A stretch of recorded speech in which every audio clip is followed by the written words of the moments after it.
And here we are, we're back. So, in the last video, I filmed all of the troubleshooting after the fact, after I had done it. In this one, you, the viewer, are as up to speed as I am at this point. I have just unboxed this. It's fresh from Canada. This is a CADAC F-type preamp, and I haven't really done any research on this. I looked for schematics, couldn't find any. I did find one source of information. It was the original sales catalog, and it very handily gave me the voltages that it runs off of. So it obviously has 48 volt phantom power, and then the audio chips run off of plus and minus 18 volts. So that's not that uncommon. And then it very, very handily told me that the logic, relay, and LED voltage is 13 volts. So what my objective is right now, and possibly just for today, and obviously I'm going to edit all this together so you'll see all this in one fell swoop, but my objective right now is going to be to find that 13 volt rail, and we'll pipe in our some voltage from the power supply and see if we can get it to turn on. There's a few things on here. Let's give it so like this, I'm expecting to turn on, and hopefully I can manipulate it and change the group number. This is kind of neat. It's actually a meter bridge kind of, I mean, it's a level indicator on the actual module itself. So we'll see if we can get all these lights to light up, and which ones are status indicators and which ones are tripped by like an over limit signal or something. So like I said, not intending on piping audio through it right now, but we will obviously within this video. So a few interesting components on here. These are adjustable capacitors, and there's a few of them. Let's see. Yeah, over here. And so this is interesting. I see some silk screening right here, so that's a clue. Oh, mic 2. Out balance. So this is kind of cool. We got like we got all this silk screening, which kind of gives us a clue as to what's doing what. So once again, as mentioned in my previous video, we got relays here. In that Harrison module that I have, that one doesn't have any relays in it, and I'm guessing a lot of the really old ones, really old consoles, don't have relays in them. So those might be a little bit easier to troubleshoot. You may not have to turn on the logic, but in this one, I think it's fairly evident that we have to turn on the logic first. So that's what we're gonna do. And we've got this guy here. This might be a candidate for tracing out. I noticed we got this chip, which is gonna be some kind of logic chip. And then we've also got this. I think this is a voltage regulator. I mean, I'm fairly certain it is. So I'm going to maybe see if I can't trace those pins to the connector, because my key here is I need to determine, I need to trace it back to the connector, because there could be all sorts of stuff in here that is transferring the voltage. Like if you're getting 13 volts in, and if you've got this being a 5 volt regulator right here, obviously you don't want to just pipe in 13 volts at the wrong spot, because you might blow up a chip. So and I'm noticing here, this capacitor might be bad. Some corrosion on the leads there. But that's maybe a problem for another time, because we're not even going to be firing up that section of the circuit. I can tell that that's going to be a fairly heavy-duty capacitor. So that is a problem for future me. There's also these chips here. I don't think I'm going to get good results trying to trace the power pins of these back, because I don't think that they're going to come out to these multi-pin connectors here. So anyway, I'm going to do some poking around, and once I kind of get a line on where I'm going to be finding this 13 volt input, then I'll go ahead and resume the video. So hopefully I'll be back in just a couple minutes. Okay, we're back with a minor development. So we're looking for I have removed this board here, and also the board that went on top of that, to see what was under here and maybe trace it out. I also probably need to clean that a little bit. But in looking for, so basically what I did is I went and I looked at this chip because I knew that that was probably going to have a pretty high input range. It is a display driver, and it takes like, I think it's 12 to 20 volts. So I was like, well, that's really close to our 13 volt supply, so let's start tracing it out. And after I looked at that data sheet, I also was looking at the connectors and was like, these are small connectors. This is a really big one. So started looking over here, and to me, these look like current limiting resistors. Where's my little pointer? Here it is. These guys look like current limiting resistors. However, one thing troubles me is the fact that there's plus and minus 18, and then there's phantom power, and so there's basically 5 supplies here when I should only be getting 4, unless one of these is a ground, possibly. So that I don't know. What I do know, actually, is I'm about to mark it. These 2 on the right are my rails, are my analog rails. So this connects to pin 8 of this LM833 op amp, dual op amp. So it connects to there. So that's our positive pin. So I know that I'll be, when I want to turn on the audio amplifier side of this, that's where I'll put that. So I'm guessing it's one of these. I tried ohming it out from one of these these remaining resistors to our video driver, but no dice yet. But I'm obviously in the ballpark, so I just need to do a little bit more probing and maybe try to find some other logic chips around here that I could probe. Another thing I could maybe try is ohming out the 5-volt regulator once more, but we will see. I just need to think for a second. So anyway, we'll be back in a minute. All right, so this threw me for a little bit of a loop. I finally found our input pin, and what it ended up being, so this was a little bit tricky. It's going to be this guy right here. This is the input. It's current limiting resistor, and somebody has modified this. I'm unsure why, but that would be kind of indicative of a good big fat power trace right there. But this end connects to the connector, and then the other end of this diode connects to the input of our regulator here. So now what I need to do is I need to go to my ground pin on this guy and start checking to see what ground it has. So I basically need to find my ground pin. So let's go back over here. Just want to make sure that I've actually got the right pin here. I've just got it on continuity here. So it'll beep at me. It makes it a little bit faster. Let's see, I said which pin now? Or sorry, let's go here.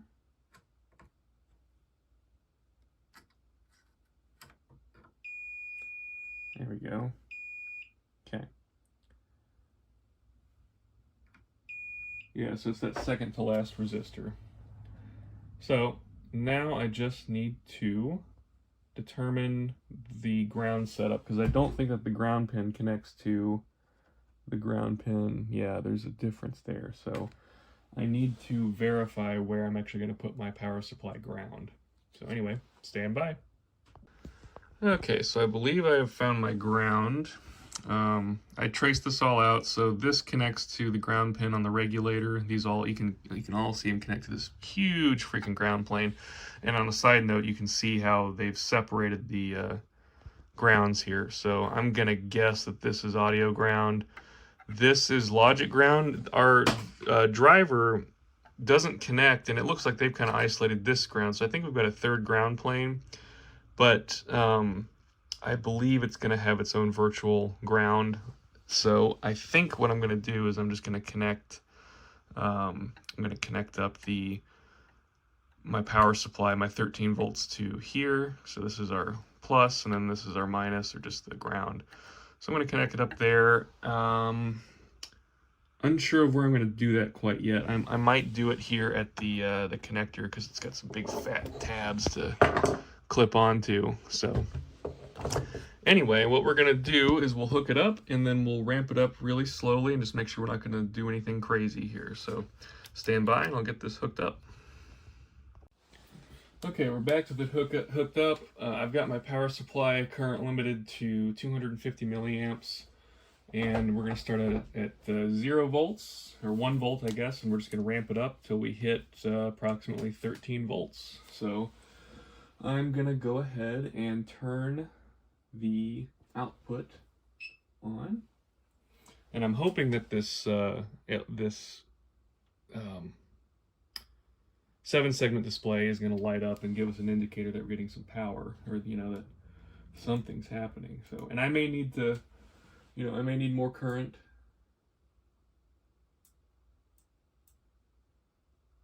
Starting to draw some current. I see lights coming on.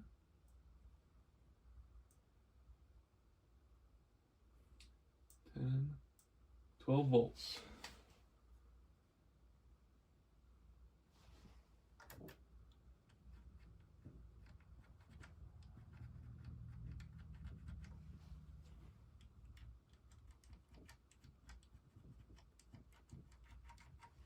It may be possible that I need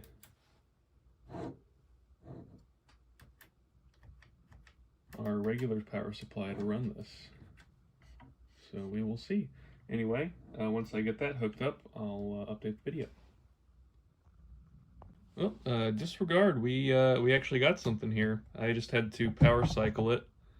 It might have been because I ramped it up and the logic just got totally freaked out. I could understand that. So anyway, we're here.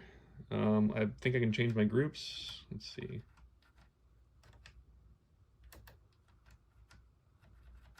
I'm not sure if I've got to have something in here or not, pushed in to change groups. I know from watching a bit STE, so I got to figure out what that means. I'm gonna have to figure out some of the terminology of this because I don't really know this console. But I'll go ahead and play around with it and see what I can get. So expect another update here. So we're back the next morning. I didn't do a whole lot of tracing since I last turned on the camera. The issue was just the sort of inconsistency of the buttons. So some of these buttons, like the EQ in buttons, wouldn't seem to light up, and all this jazz. None of this seemed to work reliably. These might be working. Yeah, so these will sometimes work, and yep, there you go. So I can turn the channels on and stuff, but it's not actually clicking over any relays, and I'll get on that in a second. So anyway, I basically was kind of testing it out. So I was having it fired up with the logic, and I was like, well, maybe it needs the 18 volts to make it do something. Like maybe it's trying to detect voltage to turn on the rest of the circuit. So I tried that, and it basically will lock up the control system on here, like all the I won't be able to really activate anything in this stuff. Oh. See, so that stuff will stop responding. But this light turns on though when you turn on the voltage, and also you can actually see the meter on here. It will blip if I do this. Let's see. Oh, I'm gonna plug it in here. So that was another thing, is there's something going on with the grounding in here. It's either grounding or data pins that are floating, because it will, if I plug this in, which establishes an earth ground for the 18 volt circuit, basically this thing won't even boot. It's when it starts off, it'll do a little animation where it's kind of like a searching animation on the 7-segment display, and it's trying to find a group channel, and so it will default to group 0 on here, and it basically gets stuck at the beginning of that animation if you have the 18 volts turned on. So if you have that turned on, and also if you just have it earthed, it'll make it kind of wig out. So something's going on with the grounding there. I'll have to figure that out, and I'll just go ahead and demonstrate that. So you saw that I was able to activate the channels. Yeah, so that light just came on. Now I think this will stop responding. Yeah, so it's totally locked up. But what you can see though is, oh, yep, you can see the meter on here. So that we know is working to some extent, but basically. So this is mainly what I was doing yesterday. So if I turn off the logic, and if I try to turn it back on, it's going to do this. And see, so it's going to be stuck there because this thing is basically supposed to, it's supposed to trace through. It's going to like, you know, it's going to like kind of do a figure 8 pattern, and it's stuck there. So none of this is going to respond. Oddly enough, this ISO, which turns off the VCA, responds, but nothing else responds on here. So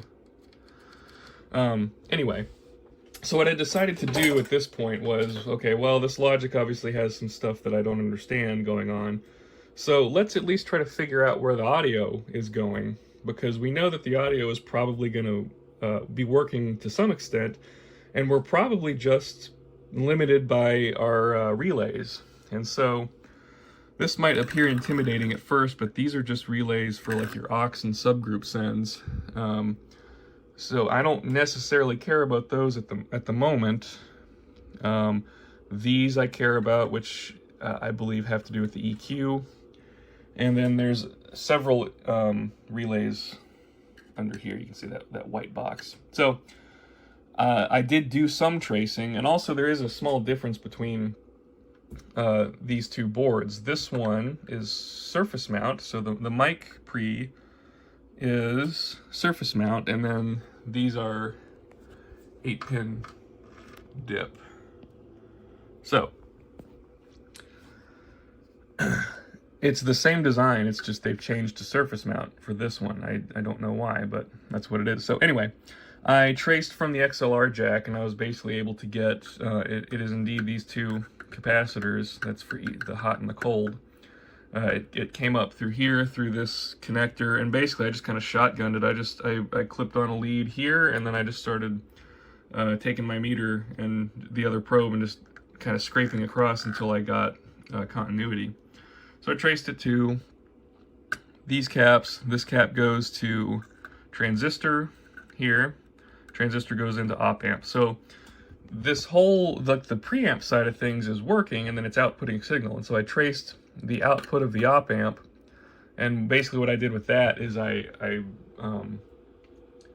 took this and set it like it is now, and I took the scope probe and I just started going along the connectors here, because those are the connectors for that board. So I just started looking for my signal, and I also squashed the signal, so I clipped it pretty severely, just so that way it's like I know what I'm looking I know that it's going to be an output signal, not an input signal, because it's being amplified and distorted so much. So so I found that, and it sure enough terminates to these relays. Now these are relays that you can kind of tell by the squares.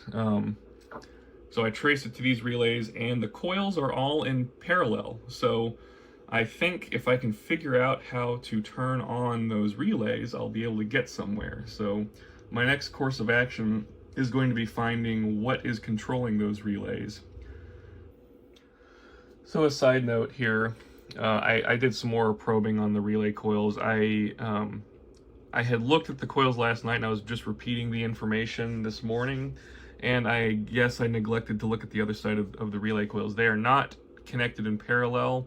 When I was looking at the data sheet and the pinout, I think it was the solder side mask. So I actually had the pins backwards, like the positive part of the coil and the negative part of the coil. So I believe the negative side of the coil is connected, they're all connected together. So what that is doing is it's referencing to one side of the voltage, and then the other side is referencing to something else. And I'm guessing it's going to be a microcontroller or something. But they have about 2K of resistance between each other. So next I'm going to try to figure out where those go to. Okay, so what I'm going to do here is I've already turned back on the logic. And what I would like to do is find out where this voltage is actually referenced to. So what I did is I had measured it to audio ground before, and that probably was a mistake. I'm going to compare between the two. So I'm going to try to go to our logic ground rather than the audio ground. So I'm going to go to the right side over here. You can see where our big gap is. Remember, or air gap that separates the audio to the digital ground. And so I'm going to go to there and measure, and we'll just go to one side of the coil. So conveniently, the side of the coil here, so I have 200.2, so I got 200 millivolts if I go to that, and if I go to this, I think I'm going to get like close to 5 volts. Yeah. So these are 12 volt relays. That is something that I'm going to need to do some more thinking on. So anyway, I just figured I'd go ahead and show that. So, and I'll just go ahead and show you both sides. Let's just go from, I'll go from audio ground again. It's the same on both sides though. So here's one side of the relay. Here's the other side of the relay. I mean, there's like 100 millivolt no, there's like no difference. Okay. So they're just like shorted across basically. So, well, not shorted across. There's no potential across the terminals. So anyway, I need to ponder that some more. So after doing some more probing and checking, I took off this circuit board that goes over top of this and take a look at the relays down here. They're using a design technique that, in my opinion, is a little obsolete at this point. I mean, obviously this would have been cutting edge at the time, but they're using transistors to turn on the coil. So what this tells me is that the base of the transistor, and I've kind of ohmed it out, the base of the transistor doesn't connect anywhere to here. So I believe that that's going off to a microcontroller somewhere, probably on this board, and they're just turning on the transistor to control the current and just being able to turn on these relays. You can do this with a if you have a lower current relay, like they have some reed relays that I use, and I actually direct drive them with Arduino outputs. But at the time, I'm sure that this was what was available, and also those reed relays are single pole, single throw. These are double pole, double throw. So that may be why they're doing that. But anyway, so they're decoupling, more than likely decoupling the output pins of some kind of controller to turn these on. And so I need to go and figure out where that connects to. And it does not jump out at me as being obvious so far. Okay, so so far, I'll just go ahead and show you. I'm going to the base of this transistor, and it comes over and it lines up with this pin right, whoops, where was I? Oh, it's down here, my bad. So there's a resistor that's in series with the base. This goes over here this comes to this microcontroller board, CPU board, and then obviously, so here's the other side of that resistor just to prove it. 0 ohms, so that's going, base is going to this side, and then this fairly low resistance, 4K7, so it's popping out there. So now I'm gonna have to pop this board off and have a look and see if I can find out where that pin goes to, and hopefully I can start looking at these chips and figure out, look at the data sheet and see what's going on there. So stand by and I'll pop this sucker out. All right, I found where the base of one of these transistors connects to. So this pin right here, boom, goes to this middle surface mount resistor. It's a 1K resistor. Goes to a flip over, comes over to here, and it's this middle guy here, and it goes on to a pin on this chip. And this chip is, drum roll, 74HC573. So I need to go look at that, and I also need to check. Let's find out what pin that actually is. So hopefully you can see me. We'll go back. Well, we'll just go back here because it's easier to get to. Okay, it's that third pin on the right.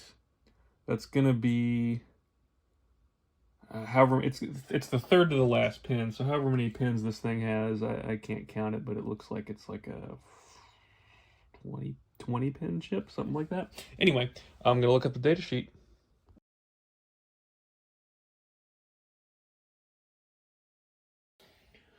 Oh, now this is interesting. So I'm going to probe the pin that I traced to the base of that transistor, and as you can see here, I'm turning it off and on.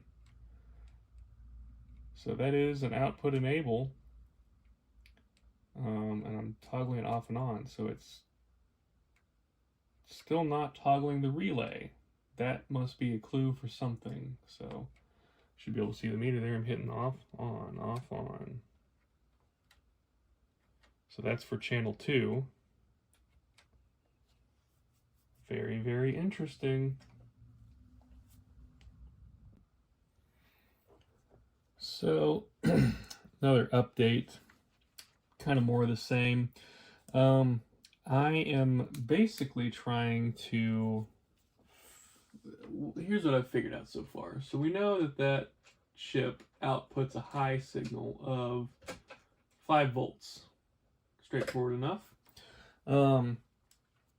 Now it has a 1K resistor that comes off of it and steps it down to about 3.5 volts. Then it comes and hits this this transistor, and it hits the base of the transistor at about 1.5 volts, 1.4 volts. Now I don't really know what to make of that, because it should be doing something. So this is kind of where we're at. We apply, what I said previously was wrong. We're getting about 0.5 volt on the base of the transistor. Now this is interesting. So on here, on these relays, the square pin, it's like an indexing mark. The square pin is the common side, or the negative side of the relay coil. And so I kind of was trying to figure out, where does that go?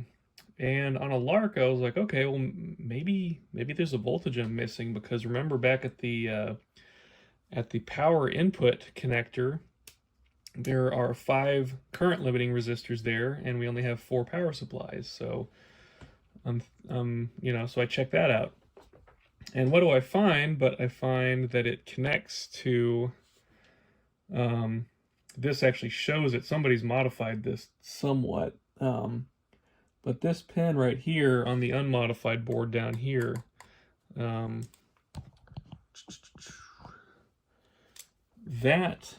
this pin, sure enough, connects to our common.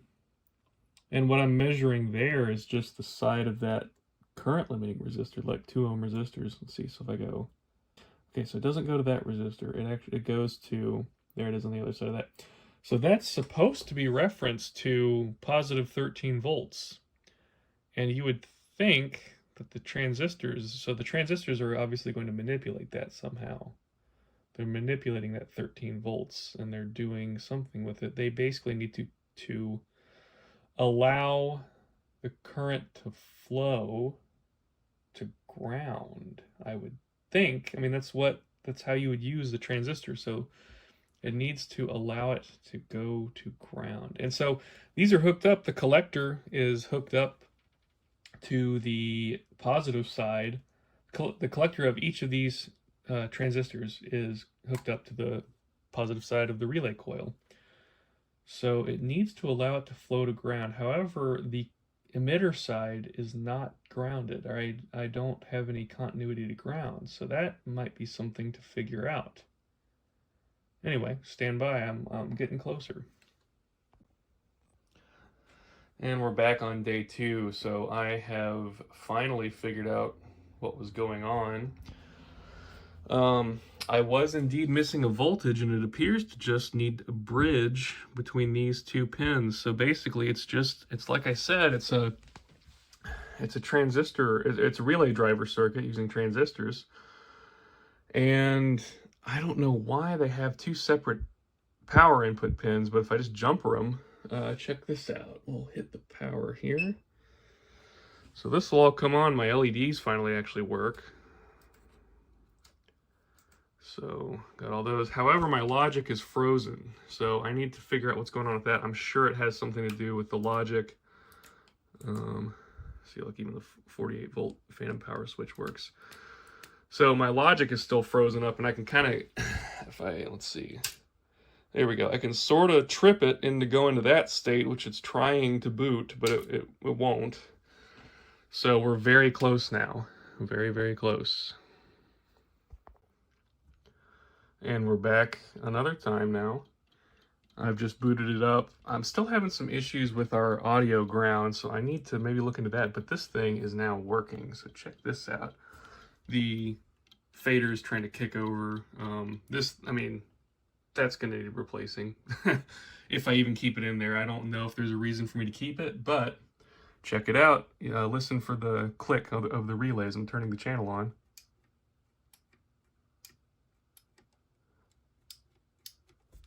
What else is relay driven? EQ.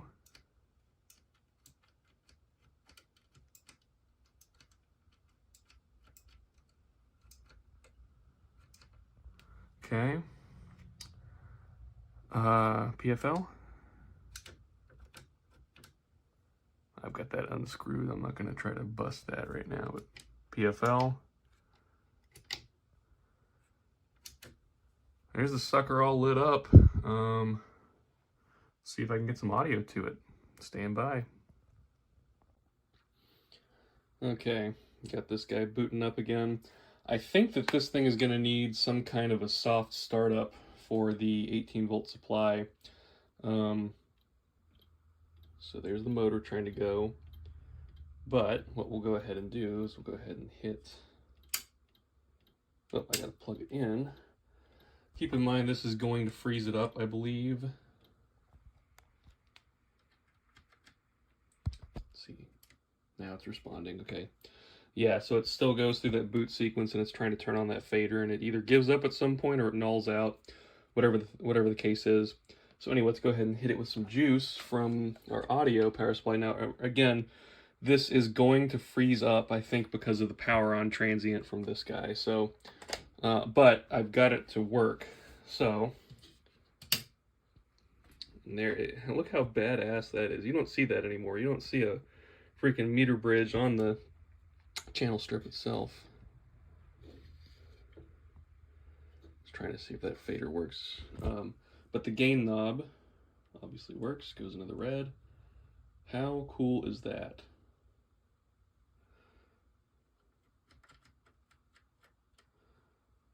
Yep. So I think if I get a power supply for this that has a soft start feature, it'll be right on the money. In fact, you know what I bet? I bet I could Variac this thing on. So you know what? Let's try that. Okay, so remember having our audio ground was causing this thing to freeze up. It still appears to be working. So let's go ahead and Variac this guy up. I'm going to turn it. I got to look at the switch. Okay, so it's on now. Now, are we still responding? We're still responding. You think? Those switches seem like they're a little crusty, maybe. Let's go ahead and just bump it up real. 86 volts.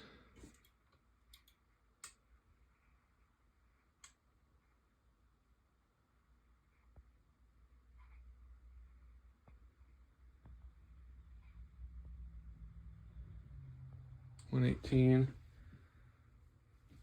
Are we still operating? We're still operating. How about that? So we need a soft start. That's crazy. Let's see, does our light still respond if we do now the 7 segment still. Yeah, there we go. Okay, yeah, so it does turn on that. 7 segment still is missing that top character. I already tried swapping the other one out, so it's something to do. It's probably a connection on here. There's tons of bad joints on here, so oscillator routing, pan control.